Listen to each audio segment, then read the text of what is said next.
Hello दोस्तों, स्वागत है फिर से आपका अपने यूट्यूब चैनल जानकारी मोड में। दोस्तों इस वीडियो में हम आपको कराने वाले हैं 10th के मैथमेटिक्स का सैम्पल पेपर जो 2020 और 2021 का मिला है आपको। तो आपको पता है कि बोर्ड के एग्ज़ाम में सैम्पल पेपर और मॉडल पेपर से सवाल आना ही आना है, ठीक है। तो इसलिए हम इसको अच्छे से करेंगे, हर एक क्वेश्चन को अच्छे से, हर एक ऑप्शन को समझ के करेंगे। तो वीडियो को पूरा देखिएगा और अपने दोस्तों के साथ शेयर भी कीजिएगा, ठीक है। तो आइए शुरू करते हैं वीडियो।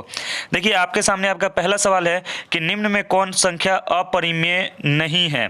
तो अपरिमेय नहीं है वो बताना है, यानी कौन परिमेय है ये बताना है। तो देखिए जिसका रूट होगा, जिसका रूट नहीं निकलेगा वो क्या होता है, अपरिमेय संख्या होगा। तो ये तीनों ही अपरिमेय संख्याएं हैं। तो इसमें परिमेय संख्या कौन है, आपका डी है, क्योंकि 9 का रूट 3 हो जाएगा और 16 का रूट 4 हो जाएगा, ये 12 हो जाएगा, ठीक है। तो आपका डी सही हो जाएगा। 2 नंबर कह रहा है कि sec theta plus 1 into sec theta minus 1 क्या होगा। तो आपको पता है जब इसको गुना कीजिएगा तो ये बनेगा सेक स्क्वायर माइनस 1, और ये किसके बराबर होता है, तो ये बराबर होता है टेन स्क्वायर थीटा के। तो आपका सही आंसर कौन सा हो जाएगा, ऑप्शन सी सही हो जाएगा। दोस्तों ये फॉर्मूला आपको, ये ट्रिग्नोमेट्री से फॉर्मूला बहुत पूछेगा, तो ये याद कर लीजिएगा सारा फॉर्मूला, ठीक है ना। चलिए आगे बढ़ते हैं। 3 नंबर कह रहा है कि 2x square plus 9 equal to 0 का विविध कर बताना है, डी निकालना है आपको। तो कैसे निकलेगा, डी इक्वल टू क्या होता है, बी स्क्वायर माइनस 4ac, ठीक है। तो यहाँ पे आपका बी क्या है, बी यहाँ पे आपका 0 है, तो यहाँ पे तो ये 0 हो गया, माइनस 4, ए कितना है आपके पास, ए है 2 और सी कितना है 9। तो ये 8 9 4 दूना 8 और 9 8 है 72, माइनस 72 हो जाएगा। तो आपका सही आंसर कौन सा हो जाएगा, ऑप्शन सी सही हो जाएगा, ठीक है। चलिए 4 नंबर कह रहा है कि कौन इसमें बहुलक है। तो बहुलक कौन होता है, जो सबसे ज़्यादा बार नज़र आए, ठीक है ना, जो सबसे ज़्यादा बार नज़र आता है उसे हम क्या कहते हैं, बहुलक। तो देख लीजिए इसमें कौन है, देखिए 9 जो है वो सबसे 2 बार आया है, बाकी सब एक एक बार है। तो जो ज़्यादा बार आएगा उसे बहुलक कहेंगे, तो ऑप्शन बी सही हो जाएगा, ठीक है। चलिए 5 नंबर है, कह रहे हैं कि एक्स अक्ष पर स्थित किसी बिंदु के निर्देशांक किस रूप में होते हैं। तो एक्स अक्ष पे जो होगा वो किस में होगा, तो आपका 5 का सही आंसर कौन सा होगा, ए हो जाएगा, क्योंकि ये ऐसा होता है ना, ये x होता है और ये y होता है। तो x अक्ष पे जो भी होगा तो x की कुछ वैल्यू होगी और y क्या होगा, 0 ही रहेगा ना, y 0 रहेगा। इधर वाला जो होता है वो 0 होता है और इधर वाला जो होता है वो x का वैल्यू होता है। 6 नंबर कह रहे हैं कि सभी समबाहु त्रिभुज होते हैं। तो सभी समबाहु त्रिभुज क्या होते हैं, तो सर्वांग सम होते हैं, ये ऑप्शन बी सही हो जाएगा। 7 नंबर है, बहुत आसान सवाल, देखिए साइन 30 अपॉन कॉस 60 का मान बताइए। तो आपको पता है साइन 30 को हम क्या लिख सकते हैं, 90 माइनस 60 लिख सकते हैं ना, तो 30 हो जाएगा, अपॉन कॉस 60 रहेगा। और ये जब साइन 90 माइनस 60 तो ये क्या बन जाएगा आपका कॉस 60 अपॉन कॉस 60, तो ये कैंसिल होकर 1 बन जाएगा। तो आपका सही आंसर कौन सा हो जाएगा, देखिए इसमें कहाँ है, ऑप्शन डी, ठीक है ना। बस ऐसे ही आपको फॉर्मूला एक एक स्टेप का फॉर्मूला रहेगा, आपको एकदम आराम से टिक करके आ जाना है, ठीक है। ये देखिए बिंदु 2 3 की दूरी मूल बिंदु से बताइए। तो मूल बिंदु क्या होगा, मूल बिंदु ये है, तो मूल बिंदु का निर्देशांक क्या होता है, 0 0 होता है, और दूसरा आपको दिया है 2 3। तो यहाँ से मूल बिंदु की दूरी बतानी है। तो कैसे निकालते हैं मूल बिंदु की दूरी, सिंपल फॉर्मूला लगाते हैं, root under X square plus Y square. जब इसको सॉल्व करिएगा तो एक्स की वैल्यू 2 और वाई की वैल्यू 3 रखें तो ये आपका वैल्यू निकल के क्या आएगा, देखिए तो ये आ जाएगा आपका ऑप्शन सी, रूट अंडर 13, ठीक है। चलिए 9 नंबर कह रहा है कि समांतर श्रेणी ये दिया है, इसका 20वां पद आपको निकालना है, ठीक है ना। आपका 20वां पद निकलेगा, तो कैसे निकलेगा इसमें, तो ए हो गया पहला पद, कितना दिया है आपको 20 दिया है, और डी 2 पद के बीच की दूरी कितना है 17 से 20, 3 14 से 17 तो 3 है, तो डी इक्वल टू 3 हो गया। तो आपके पास फॉर्मूला होता है कितना, 20वां पद निकालना है ना, तो T20 बराबर हो जाएगा ए प्लस एन जो होगा, यानी 20 माइनस 1 इंटू डी कितना है 3, ए की जगह पे 20 रख के जब सॉल्व करेंगे तो ये आपका ऑप्शन आ जाएगा 8 का सी आ जाएगा, सॉरी 9 का आपका सी आ जाएगा, ठीक है ना, 9 का सी आ जाएगा माइनस 37, ठीक है। 10 नंबर कह रहा है प्रथम 5 विषम संख्याओं का माध्य कौन सा होगा? तो प्रथम 5 विषम संख्या, विषम मतलब ऑड संख्या, ऑड नंबर, ठीक है ना, और सम मतलब इवन। तो ऑड प्रथम पहले कौन है? तो 1 है, 3 है, 5 है, 7 है और 9 है। इन सब का आपको माध्य निकालना है, तो सबको जोड़ देंगे और कितना है? 1 2 3 4 5, तो 5 से डिवाइड कर देंगे, तो इसका 10 का आपका सही आंसर जो हो जाएगा वो होगा ऑप्शन सी हो जाएगा, 5 आ जाएगा। ठीक है, चलिए 11 नंबर कह रहे हैं निम्नलिखित में कौन कॉस स्क्वायर थीटा के बराबर है? तो कॉस स्क्वायर थीटा, देखिए बहुत सिंपल सवाल है लेकिन थोड़ा सा आपको देखना है। कॉस स्क्वायर किसके उल्टा होता है? तो कॉस के बदले हम 1/sec लिखते हैं, तो कॉस स्क्वायर को हम लिख सकते हैं 1/sec स्क्वायर थीटा, ठीक है, और 1/sec स्क्वायर थीटा को हम क्या लिख सकते हैं? 1/sec थीटा, ठीक है, और इंटू 1/sec थीटा ऐसे लिख सकते हैं। तो ये जब 1/sec थीटा लिखेंगे तो एक 1/sec थीटा को हम क्या लिख सकते हैं? कॉस थीटा, ठीक है ना, कॉस थीटा और डिवाइडेड बाई सेक थीटा, तो ये बन गया आपका cos theta upon sec theta. ठीक है, तो देखिए cos theta upon sec theta है, तो ये है ऑप्शन बी में आपका है, ऑप्शन बी सही हो जाएगा। बस एक एक स्टेप का है, आपको फॉर्मूला आप याद रखिए, आपका बनता जाएगा और एग्जाम में यहाँ से आना ही आना है दोस्तों, इसलिए इसको करके जाइए एकदम। और हर क्वेश्चन पूरे बुक से आपको क्वेश्चन मिलेगा इसमें, देखिए हर चैप्टर से आपको मिलेगा। 12 नंबर क्या कह रहा है कि निम्नलिखित में कौन सी घटना प्रायिकता नहीं है? अब देखिए प्रायिकता का समझ लीजिए, कौन सी घटना प्रायिकता नहीं है, तो कैसे निकलते हैं हम? प्रायिकता क्या होता है? प्रायिकता का जो मान होता है, जो वैल्यू होता है, वो 0 से 1 के बीच में रहेगा आपको, ठीक है ना। प्रायिकता की जो वैल्यू होगी वो 0 से 1 के बीच में ही रहेगी, 1 से ज़्यादा नहीं हो सकता है या माइनस में नहीं हो सकता है, ठीक है। तो देख लीजिए इसमें कौन सा है, 1 है ही, आधा है, ये 1/2 यानी आधा, ये भी है, 0 भी है, तो कौन नहीं होगा? 2 नहीं होगा। 1 से ज़्यादा, 0 से कम, आप सीधा काट के आ जाएंगे। चलिए 13 नंबर कह रहा है कि बहुपद के शून्यक होंगे, इस बहुपद के आपको शून्यक निकालना है। तो शून्यक कैसे निकालते हैं? देखिए शून्यक जो निकालते हैं तो आपको पता ही है, px ये आपको दे दिया, तो इसमें से आप जब निकालेंगे इसका 2x square plus 3x plus 1, इसका जब करेंगे तो इसको कैसे तोड़ते हैं? तो 2x स्क्वायर प्लस 3x को क्या लिख सकते हैं? 2x प्लस x और प्लस 1। ये जब सॉल्व करेंगे तो x की 2 वैल्यू निकलेगी, एक आपकी आएगी -1 और एक x की वैल्यू आएगी -1/2। तो दोनों वास्तविक तो आ रहे हैं लेकिन असमान आ रहे हैं, दोनों समान नहीं आ रहे हैं। तो देखिए इसमें आपका ऑप्शन है वास्तविक एवं असमान, ऑप्शन बी सही हो जाएगा।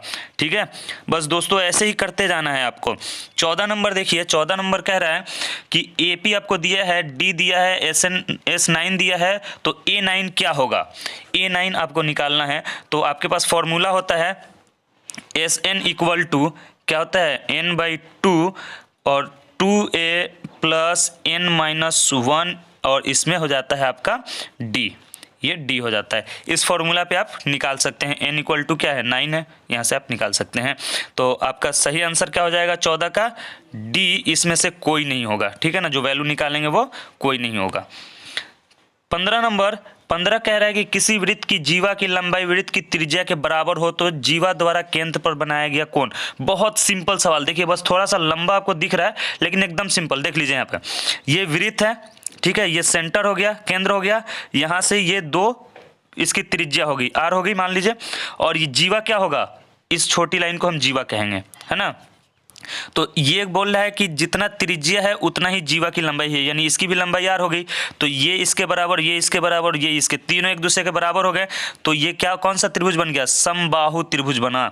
और समबाहु त्रिभुज में एक कोण कितने डिग्री का? 60 डिग्री का, सिंपल एकदम। तो आपको याद रख लेना है 60 डिग्री, ऑप्शन डी सही हो जाएगा। ठीक है, चलिए आगे बढ़ते हैं। 16 नंबर कह रहे हैं कि ये चित्र दिया गया है, इसमें AD/DB दिया है और AC दिया है, AE आपको निकालना है। तो ये भी बहुत सिंपल है, इसमें आप कैसे कर सकते हैं? आपको AD/DB दिया है, बराबर है आपका किसके हो जाएगा? AE/EC के बराबर हो जाएगा, ठीक है ना। तो EC को हम क्या लिख सकते हैं? EC को हम लिख सकते हैं AC माइनस AE। तो AC की जगह AC का वैल्यू रख दीजिए और AE यही रह जाएगा, इधर AD का वैल्यू, इधर DB का वैल्यू रख के क्रॉस मल्टीप्लाई करके निकाल लीजिए, सिंपल। तो ये जब निकालिएगा आप तो 16 का आपका सही आंसर जो है आपका ऑप्शन नंबर C आ जाएगा, 1.8 सेंटीमीटर।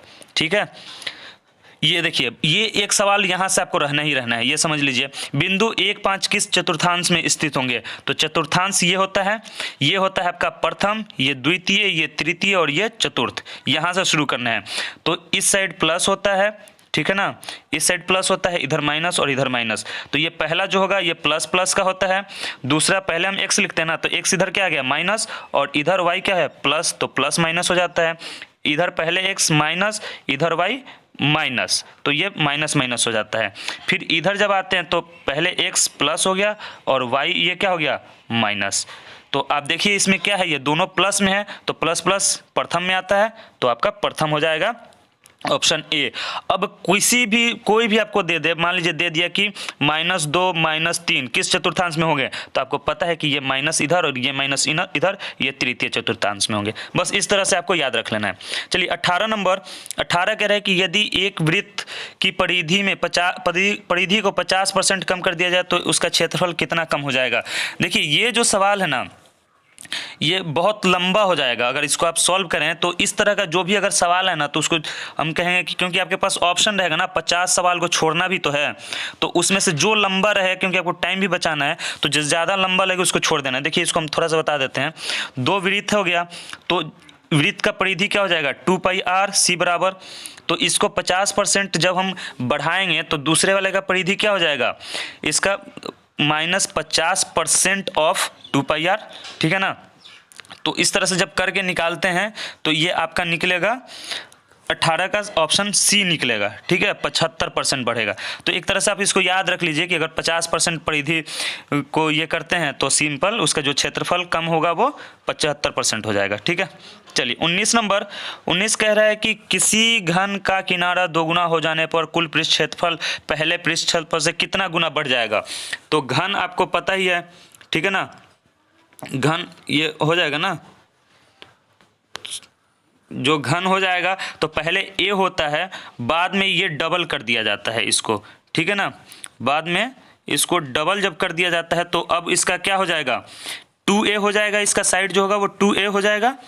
तो 2a होगा और क्षेत्रफल क्या होता है 6a² ये होता है ना। तो पहले इसके लिए a हो जाएगा a² और इसके लिए क्या हो जाएगा 2a का होल स्क्वायर हो जाएगा। तो ये जब होगा तो 4a² होगा, तो कितना बढ़ रहा है 4 गुना बढ़ रहा है ना, ये 2a² हो जाएगा, तो 4 गुना बढ़ रहा है। तो आपका ऑप्शन देखिए बी है, 4 गुना बढ़ जाएगा, ठीक है। 20 नंबर देखिए, 8 सेंटीमीटर त्रिज्या के गोले को पिघलाकर एक 32 सेंटीमीटर के शंकु के रूप में लाया जाता है। शंकु के आधार की त्रिज्या होती है। इस तरह का जो भी सवाल आता है कि एक चीज़ को पिघलाकर दूसरा चीज़ बनाया जा रहा है, या आयत को मोड़ के ये बेलन बनाया जा रहा है, इस तरह का जो भी सवाल आएगा तो एक चीज़ याद रखिएगा कि इसका जो भी इसका वॉल्यूम होगा वो दूसरे वाले के वॉल्यूम के बराबर होगा। तो गोले को पिघलाकर बनाया जाता है, गोले का वॉल्यूम क्या होता है 4/3πr³। तो इसका आपको त्रिज्या दिया है r की जगह 8 का क्यूब कर दीजिएगा, और ये बराबर होगा किसके शंकु के आयतन के। तो शंकु का आयतन क्या होता है 1/3πr²h। तो h आपको पता है यहाँ से मिल गया है 32 सेंटीमीटर, और r ही तो निकालना है आपको, इधर का r आपको 8 पता ही है, पाई से पाई कैंसिल करके और यहाँ से r निकाल दीजिएगा। तो ये जब निकालिएगा तो आपका आएगा 20 का सही आंसर जो आएगा ऑप्शन ए हो जाएगा 8 सेंटीमीटर, ठीक है। बहुत आसान सवाल आएगा, बहुत आसान। ये देखिए 21 नंबर कह रहे कि यदि tan थीटा 12/5 हो तो sin थीटा का मान बताइए। तो आपको पता है कि tan थीटा जो होता है उसका रिलेशन किस में होता है, ये मान लीजिए 90 डिग्री, तो tan थीटा इक्वल टू होता है ये होता है आपका p/b। tan थीटा जो होता है वो होता है p/b। तो ये मान लीजिए थीटा हो गया, तो थीटा के साथ ये b हो गया और ये p हो गया। और साइन थीटा जो होता है वो क्या होता है, साइन थीटा होता है p/h, ये p/h होता है। तो p आपको पता है, यहाँ से h निकाल लीजिए p और b के रिलेशन से, तो ये आपका निकल जाएगा 13 सेंटीमीटर, ठीक है। तो p/h यानी p आपको 12 दिया है और ये 5 दिया है, तो ये 12/13 हो जाएगा। तो आपका सही आंसर देखिए 12/13, ये हो गया ऑप्शन बी सही हो जाएगा। 22 नंबर कह रहा है कि 1 + cot² a/1 + tan² a किसके बराबर होगा। तो इसको हम कैसे निकालते हैं, ये आपका निकलेगा, ये ऊपर 1 + cot² थीटा बन जाएगा आपका cosec² थीटा, मतलब कॉसेक स्क्वायर ए अपॉन 1 प्लस टेन स्क्वायर ए बनेगा सेक स्क्वायर ए, ठीक है। और ये आपका क्या बन जाएगा, यहाँ से बन जाएगा जो ये कॉस स्क्वायर ए जो है ये बन जाए, कॉसेक स्क्वायर ए जो है वो आपका बन जाएगा, ये नीचे से सेक स्क्वायर बन जाएगा कॉस स्क्वायर ए में, और कॉस स्क्वायर ए नीचे बन जाएगा साइन स्क्वायर ए में, उलट जाएगा, ठीक है ना ऐसे। तो कॉस स्क्वायर ए अपॉन साइन स्क्वायर ए किसके बराबर हो जाएगा, कॉट स्क्वायर ए के, कॉट स्क्वायर ए के। तो देखिए कॉट स्क्वायर ए कहाँ है, तो आपका इसमें ऑप्शन सी सही हो जाएगा, ठीक है। ये फॉर्मूला पे बहुत सवाल आएगा। 23 नंबर, एक स्तंभ की छाया की लंबाई स्तंभ की ऊंचाई से 3 गुनी है, सूर्य का उन्नयन कोण क्या होगा। उन्नयन कोण आपको बताना है। तो एक स्तंभ की जो छाया है, ये स्तंभ हो गया और इसकी छाया कुछ बनेगी, तो कह रहे हैं कि छाया जो है वो 3 गुनी ज़्यादा है। तो मान लीजिए कि ये h है, तो ये कितना हो जाएगा, √3 गुना है, यानी √3h हो जाएगा। और उन्नयन कोण बताना है, यानी ये नीचे वाला कोण बताना है आपको। तो ये P हो गया और ये B हो गया, तो P और B में किसका रिलेशन होता है, tan थीटा का। तो tan theta P by B होगा, तो h बाई √3h, h से h कैंसिल, यानी 1/√3 बनेगा। तो 1/√3 tan थीटा में कितने पे बनता है, तो आपका सही आंसर हो जाएगा 30 डिग्री पे बनता है। तो आपका इसमें देख लीजिए ऑप्शन 30 डिग्री, ये रहा ऑप्शन ए 23 का। बस ऐसा ही सवाल आपको मिलने वाला है, बहुत आसान मिलेगा। 24 देखिए, बगल की सारणी में चर की संचयी बारंबारता कितनी है।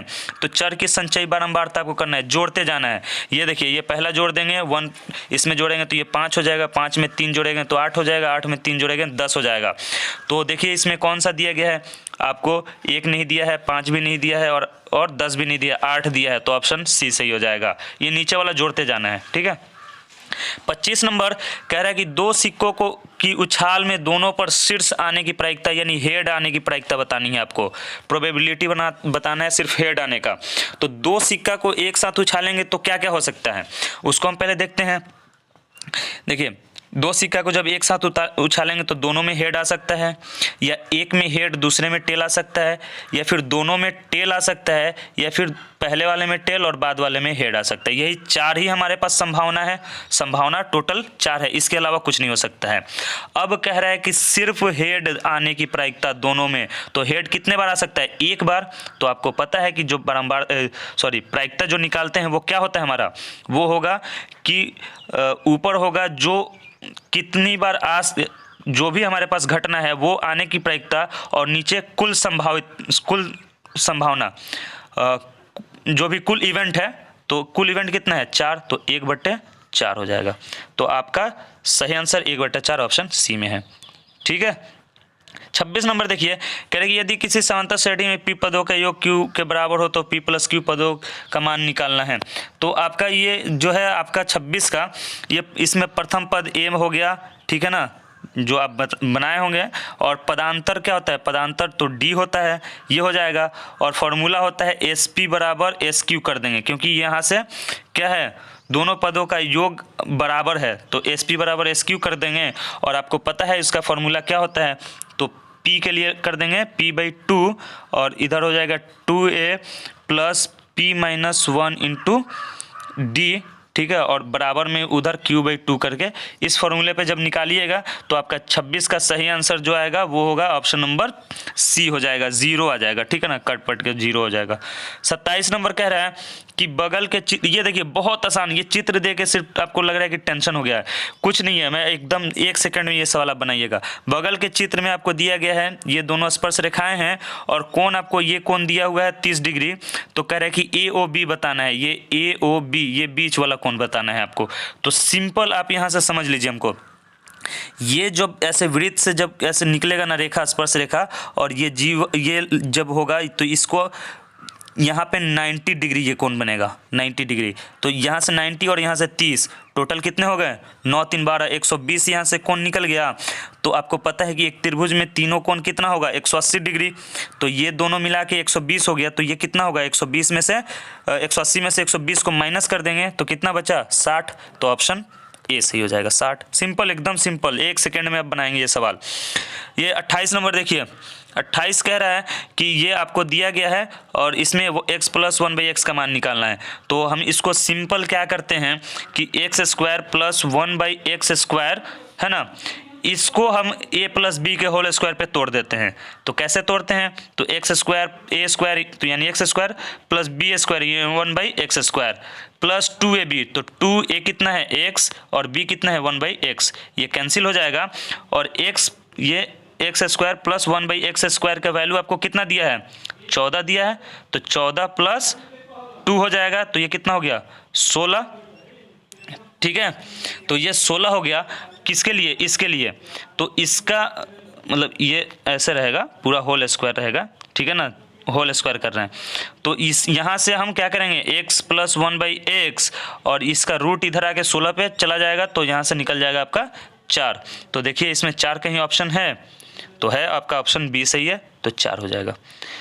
29 नंबर कह रहा है कि n पदों वाले समांतर श्रेणी का योग m स्क्वायर माइनस 2n है, तो इसका पांचवा पद, ये m की जगह n होना चाहिए था।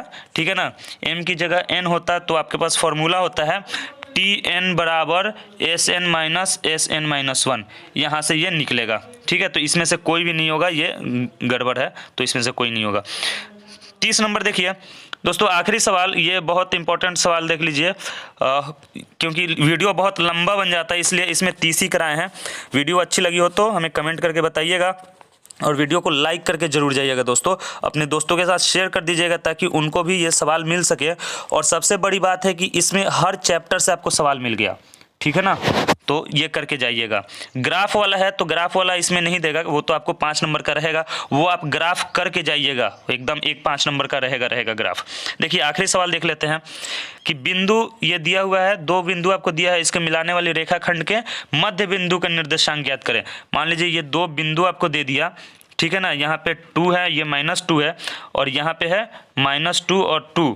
कह रहा है कि इसके मध्य बिंदु का, ये मान लीजिए A हो गया, ये B हो गया, मध्य बिंदु M निकालना है आपको। तो M के लिए जो फॉर्मूला होगा मध्य बिंदु के लिए, वो होता है आपका x1 प्लस x2/2 और y1 प्लस y2/2। तो वहाँ पे, यहाँ पे आपको देख लीजिए x1 2 हो गया और x2 -2 हो गया। ठीक है ना, वैसे ही y1 आपका -2 हो गया और y2 2 हो गया, डिवाइडेड बाई 2 करके और आप वैल्यू निकालेंगे। तो ये वैल्यू जो आएगा आपका, ये जो वैल्यू आएगा, आपका ये कट के 0 0 हो जाएगा, तो ऑप्शन बी सही हो जाएगा। तो दोस्तों ये था आपका 30 ऑब्जेक्टिव क्वेश्चन। वीडियो अच्छी लगी हो तो वीडियो को लाइक कीजिएगा, अपने दोस्तों के साथ शेयर भी कीजिएगा। मिलते हैं अगली वीडियो में। आपको जो भी सब्जेक्ट का चाहिए आप हमें कमेंट बॉक्स में बताइए। वैसे हम साइंस का इंपॉर्टेंट कुछ और लेकर आने वाले हैं। ठीक है, तो जल्दी आपको मिलेगा। बेल आइकन को दबा के जाइएगा ताकि आपको नोटिफिकेशन मिलता रहे। तब तक के लिए गुड बाय, जय हिंद।